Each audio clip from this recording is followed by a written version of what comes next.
caught up with Charlie Company with a vengeance. By the end of the following 6 weeks, Charlie was vastly under strength and had gone through considerable tribulation. The January rosters had turned over nearly 100%, and most of the turmoil had been due to combat casualties.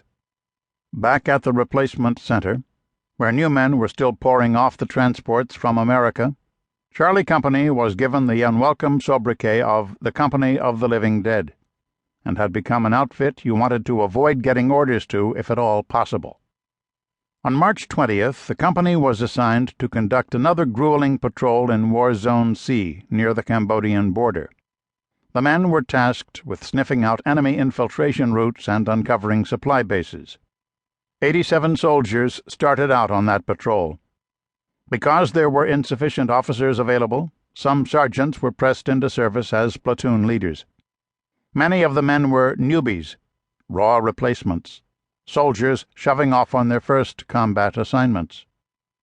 On March 26th, after 2 days of picking up incontrovertible evidence of nearby enemy activity, Charlie Company made contact with the NVA, North Vietnamese Army. They had, as it turned out, walked straight into a cleverly laid trap. It really wasn't their fault. They had been told to press on, despite the ominous signs, and the NVA, masters at this kind of warfare, knew Charlie was in the area.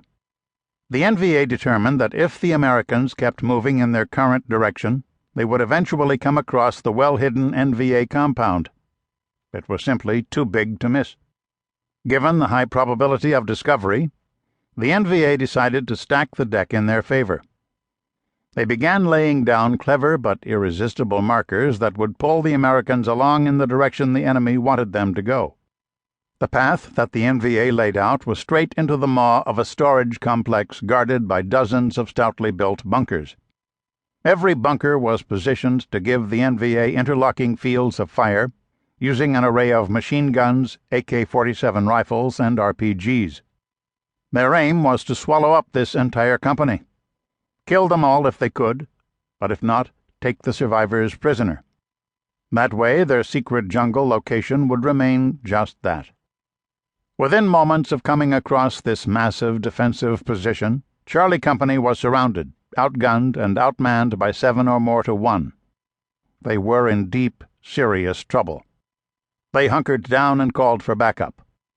The only nearby force with any conceivable chance of reaching them and rendering assistance was Team Alpha, which consisted of Alpha Troop, 1st Squadron, 11th Armored Cavalry Regiment, and Company A, 2nd Battalion, 8th Cavalry Regiment, 1st Cavalry Division. Team Alpha had been formed a few days prior to March 26th by the 2-8 Battalion Commander, Lieutenant Colonel Mike Conrad, as an experiment in joint infantry-cavalry maneuvering. Captain John Poindexter, commanding officer of Alpha Troop, was the senior officer and in command of the team. Alpha Team was about 3 miles away, temporarily encamped in a dry lake bed. The hybrid outfit was configured with half a dozen Sheridan tanks, 16 M113 ACAVs, armored cavalry assault vehicles, and a line company of straight-leg infantry.